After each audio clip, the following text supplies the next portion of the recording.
The thing that counters violence is that if people feel that they're connected to one another, if people feel that they have really something they can contribute, that they're valued. And whanaungatanga, that's a key thing that it does. Manaakitanga is all about that. And so it's about practicing those things more. You know, caring for one another, serving each other.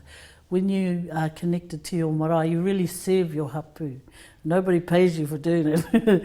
But in serving and in doing that, those are the things that actually counter the fragmentation, the isolation, because you think of more than yourself.